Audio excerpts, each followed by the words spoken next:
ناظرین کرام، آج ایک ایسی عظیم ہستی کا یوم شہادت ہے جن کے سارے خاندان جو ہے وقتاً فوقتاً تمام کو یہ شہادت عظمیٰ نصیب ہوتی رہی۔ دین حق کی خاطر اس خاندان نے جتنی تکالیف برداشت کی ہیں شاید تاریخ عالم میں اس کی کوئی مثال نہیں ملتی۔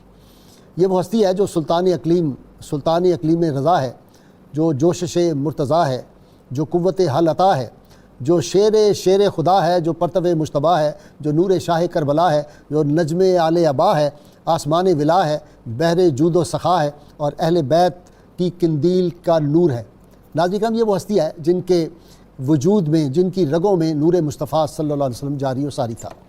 میری مراد امام علی رضا علیہ السلام ہے۔ آج ان کا یوم شہادت ہے۔ امام علی رضا کو اللہ تعالیٰ نے وہ سخاوت کے جوہر عطا کیے تھے، ان کا بحر سخاوت ہر وقت جاری رہتا تھا، ظاہری حیات میں بھی رہتا تھا، اور آج ان کے مزار پاک میں بھی وہ سخاوت کے چشمے جاری ہیں۔ جن لوگوں کو معلوم ہے، ان کو پتہ ہے کہ ایون ایران کی حکومت آج بھی امام رضا علیہ السلام کے جو مزار پاک کی مقروض ہوتی ہے، جب حکومت کو پیسوں کی ضرورت پڑتی ہے تو امام پاک کے وہاں جو گلے ہیں وہاں سے ان کو جا کے خزانے سے پیسے لینے پڑتے ہیں۔ آپ کی عظمت، آپ کی شان، آپ کا زہد و ورع، آپ کا تقوی، آپ کا حسن، آپ کا جمال، آپ کا کمال کہتے چلے جائیں، الفاظ چھوٹے پڑ جائیں گے۔ یہ اتنی عظیم ہستی تھی، اور یہ وہ ہستی تھی جن کے آنے کی بشارتیں اللہ کے محبوب صلی اللہ علیہ وسلم اور سیدنا علی المرتضیٰ شیر خدا نے ان کے والد اور والدہ کو بھی دی تھی۔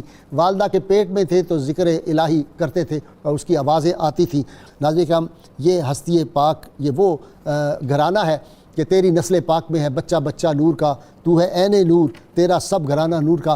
اللہ کریم نے ان کو یہ قدرت، اس کو یہ صلاحیت اللہ کریم نے عطا فرمائی تھی کہ امام رضا علیہ السلام کی بنیادی زبان تو عربی تھی، مدینہ منورہ میں پیدائش آپ کی ہوئی، لیکن دنیا کی تمام زبانیں آپ جانتے تھے، حتیٰ کہ اس طرح کی روایات ملتی ہیں کہ سندھ سے ایک آدمی گیا تو آپ نے اس سے سندھی میں بات کی، کسی اور زبان میں لاطینی میں کوئی آدمی گیا تو لاطینی میں بات کی۔ ایک دفعہ ایک آدمی آپ کی خدمت میں آیا جس کی زبان عربی نہیں تھی، تو آپ نے اس سے اس کی زبان میں بات کی۔ جب وہ جانے لگا تو کہنے لگا حضور میری ایک گزارش ہے آپ سے۔ آپ نے کہا بتائیں کیا بات ہے؟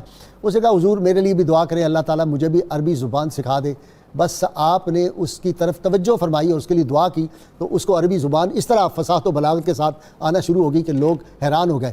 ناظرین کرام، آج امام علی رضا علیہ السلام، ان کی شہادت کس طرح ہوئی؟ ان کو معلوم تھا، اپنی شہادت کے بارے میں پہلے بیان فرما دیا تھا۔ نہ صرف شہادت کے بارے میں، جس جگہ شہادت تھی اس جگہ کے بارے میں اپنے مزار پاک کی بھی وہ جو تھی نشاندہی فرما دی تھی۔ آپ کی کرامات، آپ کی عظمتیں، آپ کی رفتیں، 1000 نفل روزانہ پڑھنا، اور یہ علوم بارگاہ مصطفی صلی اللہ علیہ وسلم کے آپ کو کس طرح اپنے والد گرامی امام موسیٰ کاظم علیہ السلام سے ملے، اور وہ پھر آپ نے آگے کیسے اپنی اولاد پاک کو منتقل کیے، ان سب باتوں کی سعادت حاصل کرنے کے لیے، ذکر پاک کے لیے میرے ساتھ شریک گفتگو اسپیشلسٹ مانے جاتے ہیں اہل بیت اطہار کے پروگراموں کے ہمارے یوٹیوب چینل میں جناب پیر قمر الشکور احمد صاحب ہیں میرے ساتھ۔ ان کے ساتھ کئی کتابوں کے مصنف نوجوان اسکالر علامہ محمد احمد برکاتی، ان کے ساتھ نوجوان اسکالر ایک یونیورسٹی کے سینئر استاد ڈاکٹر سعید احمد سعیدی۔ پیر صاحب، کسی نے کہا تھا کہ اپنے ہاتھوں اوج پر اپنا مقدر رکھ دیا جس نے اہل بیت کی دہلیز پر سر رکھ دیا۔ سبحان اللہ، سبحان اللہ۔ بسم اللہ الرحمن الرحیم۔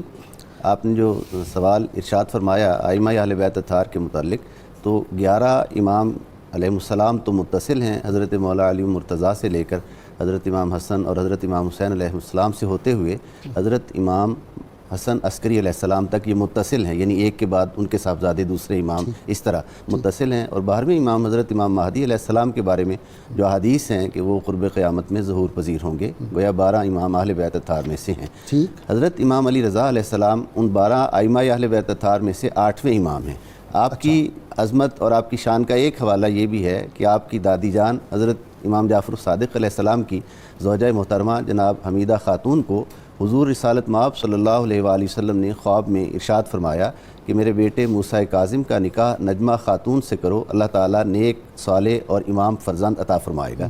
چنانچہ سرکار دو جہاں صلی اللہ علیہ وآلہ وسلم کے اس ارشاد مبارک کی تعمیل میں ہی حضرت امام موسیٰ کاظم علیہ السلام کا عقد جناب نجمہ خاتون سے کیا گیا، اور ان سے حضرت امام علی رضا علیہ السلام کا ظہور مبارک ہوا۔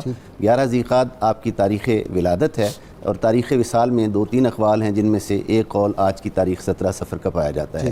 حضرت امام علی رضا علیہ السلام کا لقب، نام تو علی ہے آپ کا، لیکن لقب آپ کا رضا ہے۔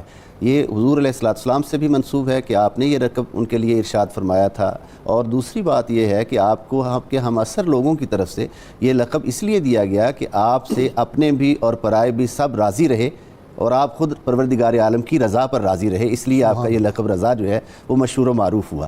حضرت امام علی رضا علیہ السلام، جیسے آپ نے کچھ اشارے انٹرو میں دیے، آپ کو اللہ تعالیٰ نے دیگر ائمہ اہل بیت اطہار کی طرح علم میں، حلم میں، سخاوت میں، ہر اعتبار سے قدرت کاملہ نے لاجواب بنایا تھا۔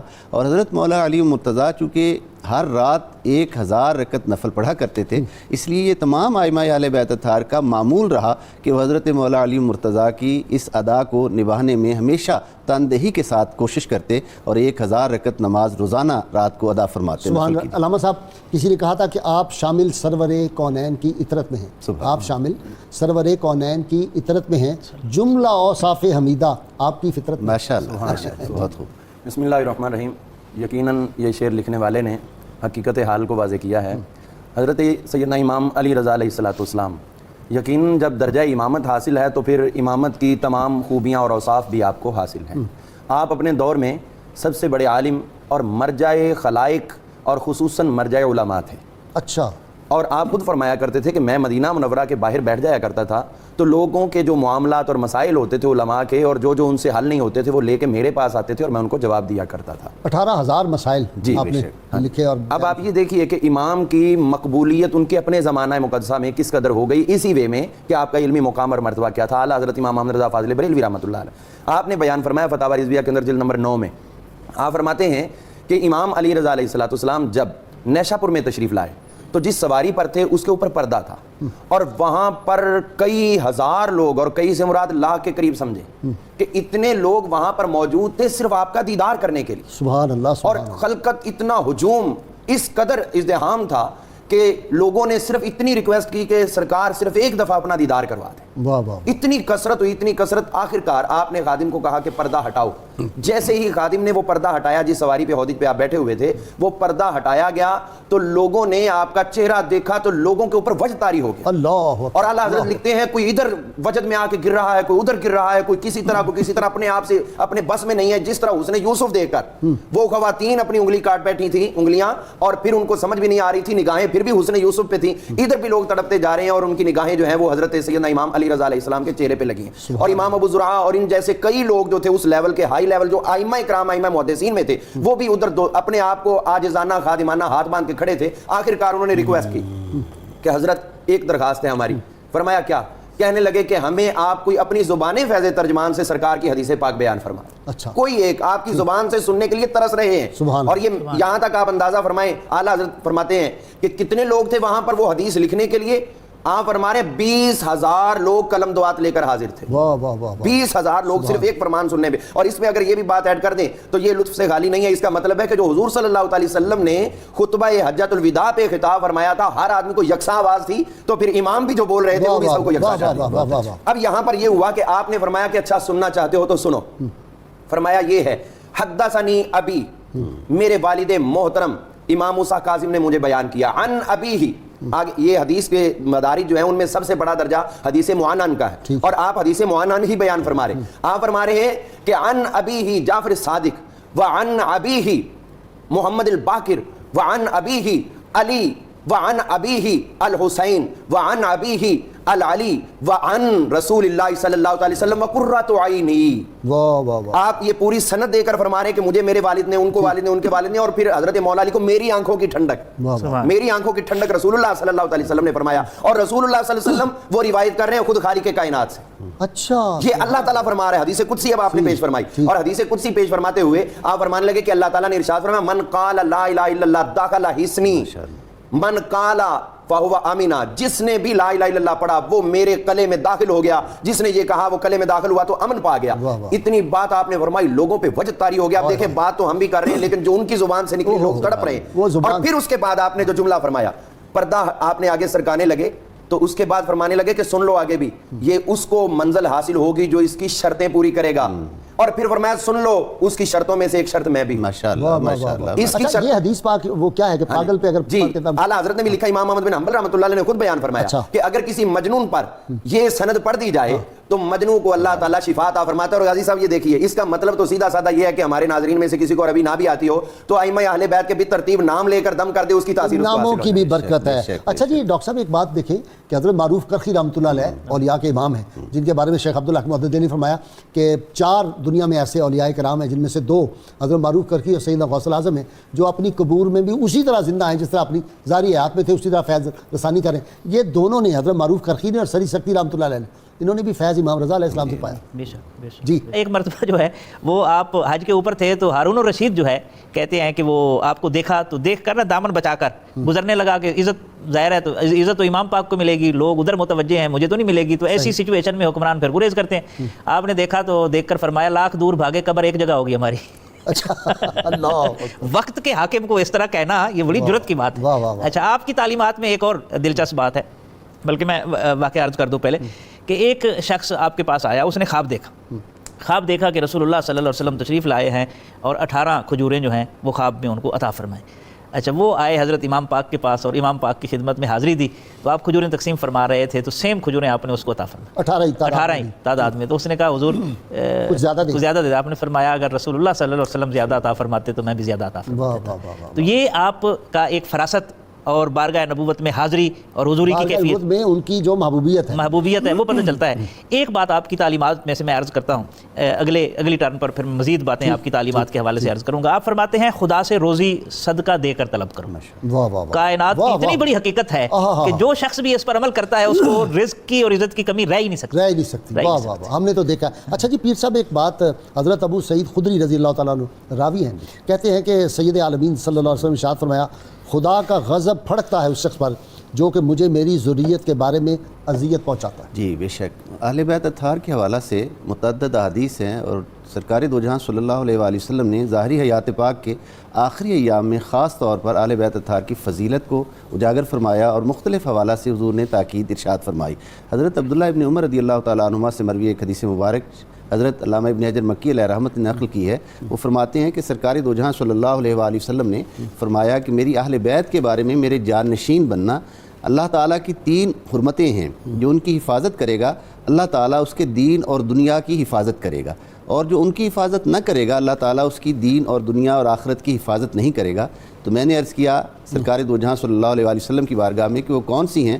فرمایا حرمت الاسلام, میری حرمت اور میری قرابت کی حرمت, یعنی اسلام کی توقیر اور میری توقیر اور میری اہل بیت اطہار کی توقیر. جو ان 3 نسبتوں کو مد نظر رکھے گا, ان حرمتوں کا خیال رکھے گا, اللہ تعالیٰ اس کی دین دنیا اور آخرت جو ہے اس کا خیال رکھا جائے گا, اور جو نظر انداز کرے گا وہ ان تینوں حوالوں سے, تینوں مقامات پر محروم رہے گا, دنیا میں بھی, دین میں بھی, اور آخرت میں بھی اللہ کے فضل سے محروم رہے گا. حضرت امام علی رضا علیہ السلام کو جب مامون الرشید نے نشا پر بلایا اور وہ چاہتا تھا کہ امین کو قتل کرنے کی وجہ سے اہل عرب میں جو اس کے متعلق نفرت پائی جاتی ہے, تو آپ عرب و عجم کے سردار ہیں, اگر میں آپ کو ولی عہد بنا دوں گا تو وہ نفرت جو ہے وہ کم ہو جائے گی, لوگ جو ہے وہ میرے ساتھ اسی طرح پھر حسن سلوک عرب سردار کریں گے.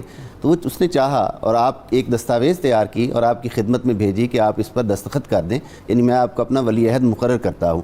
تو آپ نے ارشاد فرمایا, یہ مومن کی فراست اور آپ تو پھر مومنوں کے سردار ہیں, اس کی طرف یہ وضاحت اشارہ ہو رہا ہے. آپ نے ارشاد فرمایا کہ تمہاری خواہش بجا سے ہی, لیکن جو ہماری روحانی کتابیں ہمیں حضرت مولا علی مرتضیٰ سے کتاب الجفر اور جامعہ ملی ہیں, وہ اس بات کی تصدیق نہیں کرتی, یعنی کہ میں تیرا ولی عہد رہوں گا. اور یہی ہوا کہ آپ کی شہادت مامون کے زہر دینے کی وجہ سے مامون کی زندگی میں ہی ہو گئی, اور آپ سے ہر ایک نے فیض پایا ہے. یعنی جو بھی, جیسے علامہ صاحب نے ابھی حدیث مبارک بیان کی کہ اتنے محدثین امام حدیث کے اور فن حدیث کے اتنے اجل شخصیات جو ہیں, حضرت امام علی رضا علیہ السلام کو اللہ تعالیٰ نے کرامات آپ کی وہ شیروں والی کیا ہے, میرے ذہن میں گھوم رہی ہے بات. ہاں جی, یہ اصل میں معاملہ یہ تھا کہ آپ کی مقبولیت عوام میں بہت زیادہ تھی, اور مامون الرشید نے جب وہ امین والا مسئلہ اس کا چل رہا تھا تو منت مان لی تھی کہ اگر مجھے اقتدار مل گیا تو میں یہ اقتدار آل فاطمہ کے سپرد کر دوں گا, یہ اس نے منت مانی تھی. پھر جب وہ کامیاب ہو گیا تو اب اس کو لگا حکومت چھوڑنا کوئی آسان مسئلہ نہیں ہے, تو لہٰذا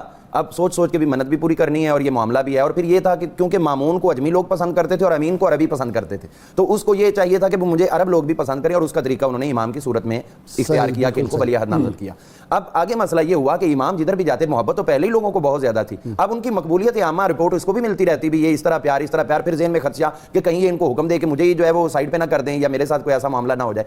اس معاملے میں یہ ہوا کہ ایک دفعہ کہنے لگا کہ آپ عید کی نماز پڑھائیں, آپ نے فرمایا نہیں تم پڑھاؤ. انہوں نے کہا بھی نہیں آپ ضرور جائیں. بڑی محنت سماجت کی. جب آپ باہر نکلے تو انتہائی تواضع کے ساتھ, عاجزی کے ساتھ جب آپ باہر نکلے ہیں تو اس وقت یہ ہوا کہ آپ نے پاؤں سے جوتے بھی اتارے ہوئے اللہ, اور اتنے آہستہ آہستہ چل رہے ہیں کہ ایک قدم اٹھاتے ہوئے 3 دفعہ تکبیر کہی جا سکتی ہے, اللہ اکبر اللہ اکبر اللہ اکبر. اتنا اب لوگوں نے جیسے دیکھا, جو وزراء وغیرہ آئے تو وہ بھی سواریوں سے اتر پڑے, اور لوگوں کو وہ منظر نظر آنے لگ گیا تواضع اور عاجزی والا سرکار مدینہ صلی اللہ علیہ وسلم کا, جو انہوں نے لوگوں سے سنا ہوا تھا. اب جیسے یہ بات ہوئی تو اس کے ایک وزیر نے دیکھ کے فوری بھاگ کے کہا بھی یہ تو معاملہ اس طرح ہو گیا, عید کی نماز پڑھائیں گے, اتنی دنیا بارفتہ ہو رہی, وہاں کوئی اعلان کر دیا تیرے لیے مسئلہ بن جائے گا, ان کو واپس بلوا. اس نے فوری ایمرجنسی بندہ بھیج کے ان کو واپس بلوایا. لیکن اب اس کے ذہن میں یہ خدشہ بیٹھ گیا کہ یہ واقعی میرے لیے نقصان ہو سکتا ہے. اب اس موقع پر ایک شخص اس کا جو خاص خادم تھا اور وہ جادوگر وغیرہ جانتا تھا, اس نے کہا کہ ان کو اب ڈی گریڈ کرنا چاہیے. تو مامون کہنے لگا طریقہ کیا ہے؟ اس نے کہا طریقہ میں اختیار کروں گا, جب سب کے سامنے یہ کھانا کھائیں گے تو میں ان کو شرمندہ کروں گا, ان کی عزت کم ہوگی.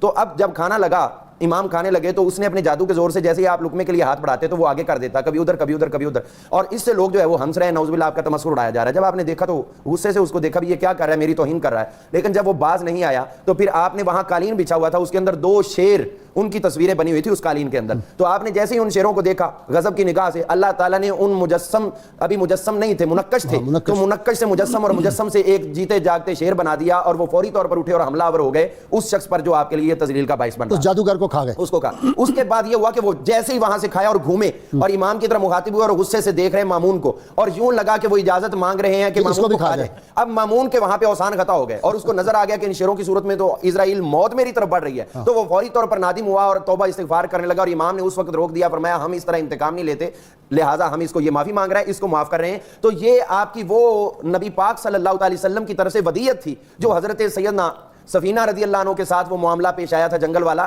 کہ پھر جب ان کے غلاموں کے یہ شیر غلام بن سکتے ہیں تو یہ تو پھر شہزادہ یاد ہے. عبداللہ بن عمر رضی اللہ تعالیٰ کا بھی ہے کہ وہ بھی جا رہے تھے تو راستے میں شیر آیا, تو انہوں نے گردن سے یوں پکڑ لیا اس کو, شیر کو, بالکل, اور جیسے بکری کو کہتے ہیں یا گدھا جو ہوتا ہے سدا ہے, اس کو یوں کہا کہ چلے جاؤ. معجوب میں حضور داتا گنج بخش رحمۃ اللہ علیہ نے بھی کچھ اولیاء کے لکھے ہیں جنہوں نے شیر کو کانوں سے پکڑ کے رستوں سے ہٹایا. بھائی ابو الحسن خرقانی شیر کی سواری کرتے تھے, بے شمار لوگوں کے, یہ تو پھر شہزادہ اہل بیت تھے. جی ڈاکٹر صاحب, نور نبی اور فیض کا دریا, نور نبی اور فیض کا دریا, گوہر یکتا علی رضا ہے, کامل و اکمل نور کا پیکر علی کا تارا علی رضا ہے.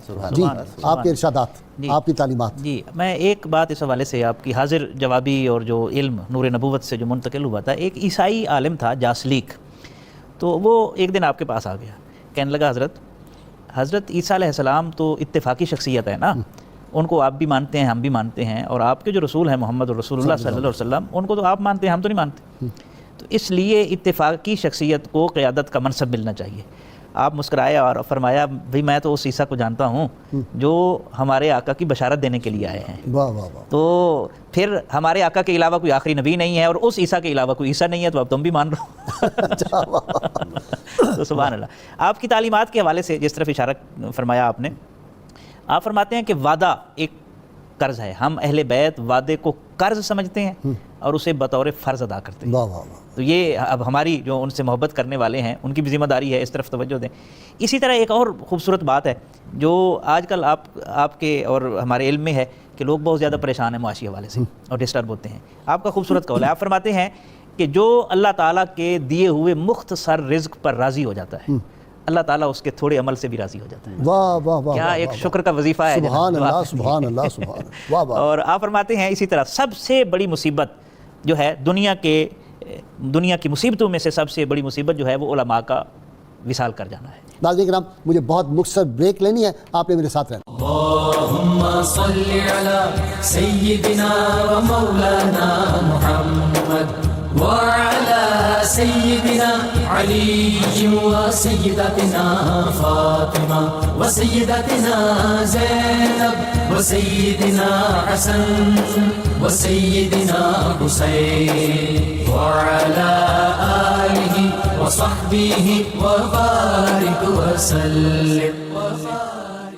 اللهم صل على سيدنا ومولانا محمد وعلى سيدنا علي وسيدتنا فاطمة وسيدتنا زينب وسيدنا حسن وسيدنا حسين وعلى آله وصحبه وبارك وسلم وصحبه وبارك وسلم.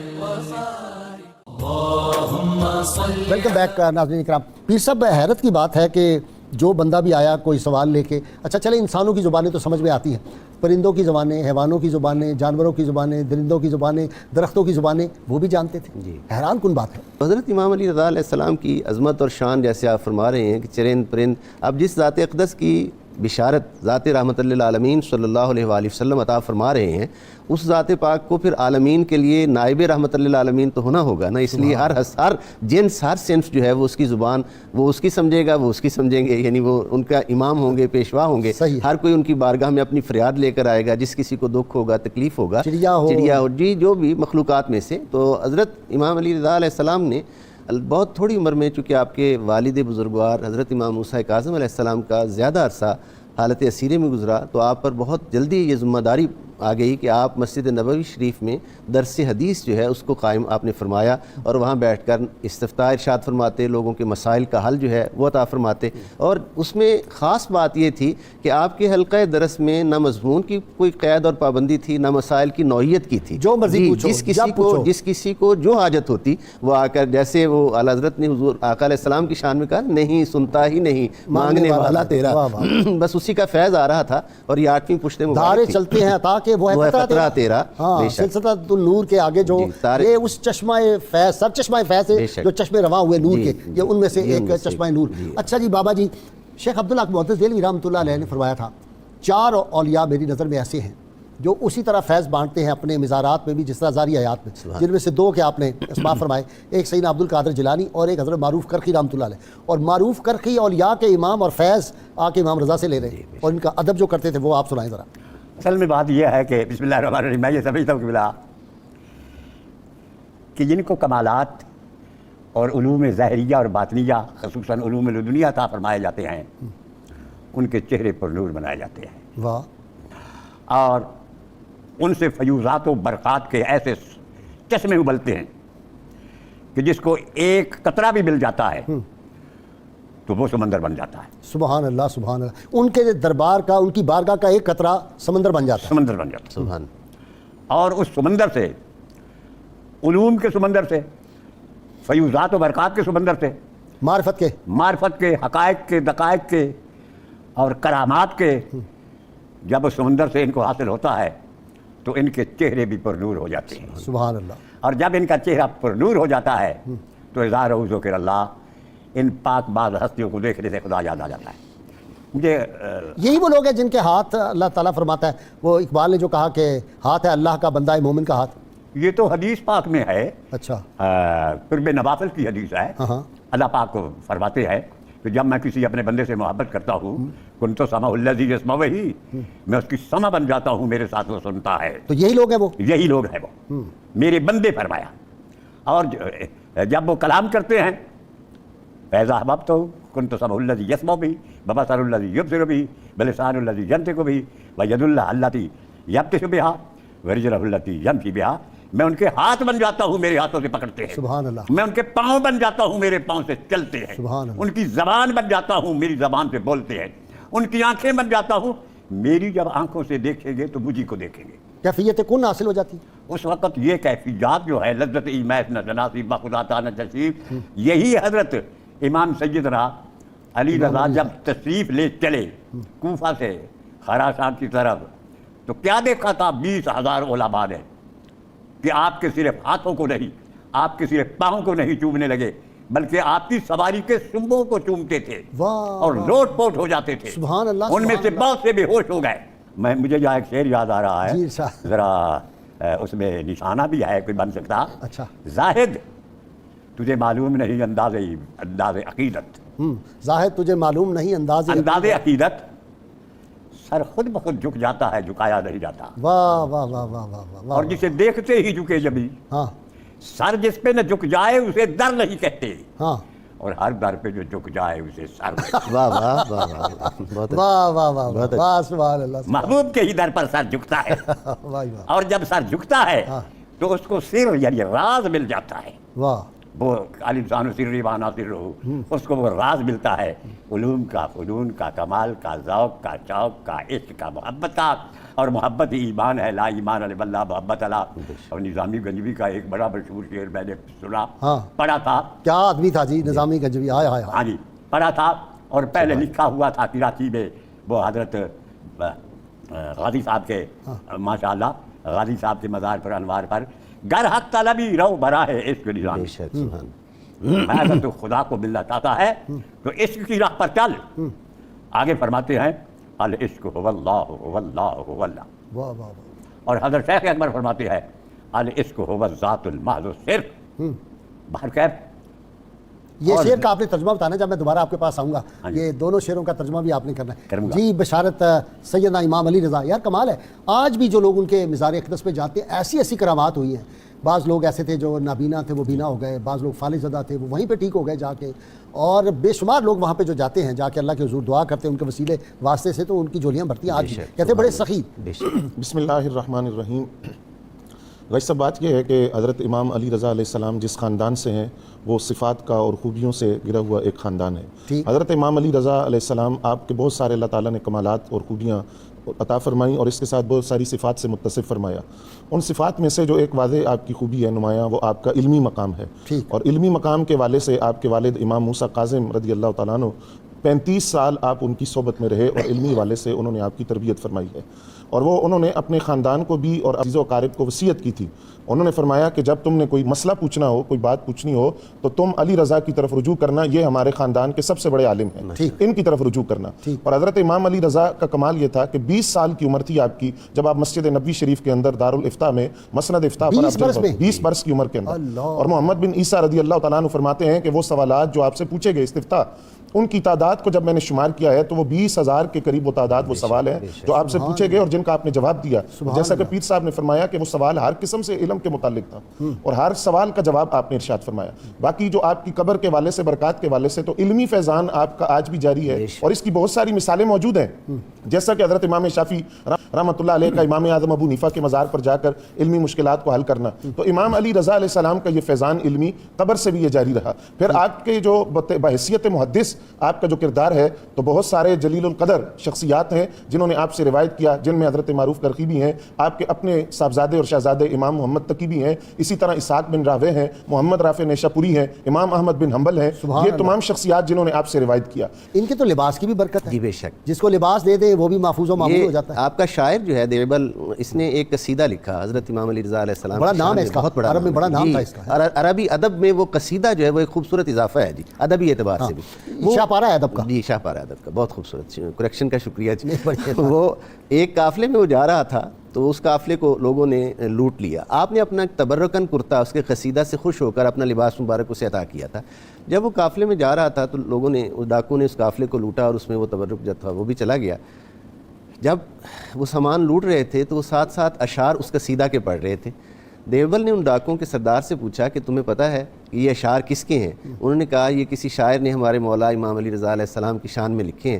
تو اس نے کہا کہ وہ شاعر میں ہوں۔ اس کا نام کیا ہے؟ اس کا نام کیا ہے؟ ان کا دیوبل بن فلاں، جی ان کا وہ شاعر دیوبل میں ہوں، اور یہ جو تبرک تم مجھ سے ابھی چھین کر گئے اور لوٹ کر گئے، یہ مولا امام علی رضا علیہ السلام کا ہی عطا کردہ انہی کا مستعملہ لباس ہے۔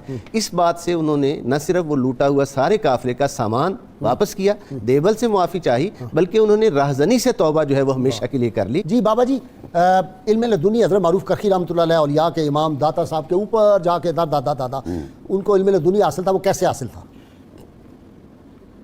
صرف داتا صاحب کو ان سے فیض نہیں ملا، حضور غوث پاک کو بھی ان سے فیض ملا۔ اچھا، ہاں، وہ کیسے؟ وہ یہ کہ جیسے داتا صاحب کے پیر ہے حضرت ابو الفضل خطلی، ابو الفضل خطلی، ان کے ابو الحسن، اس کے اوپر ہے ابو بکر شبلی، اس کے اوپر ہے جنید بغدادی، اور ان کے معروف کرخی، پھر اس کے بعد ابو بکر شبلی، پھر اس کے بعد جو میں نے کہہ دیا معروف کرخی تک پہنچ گیا۔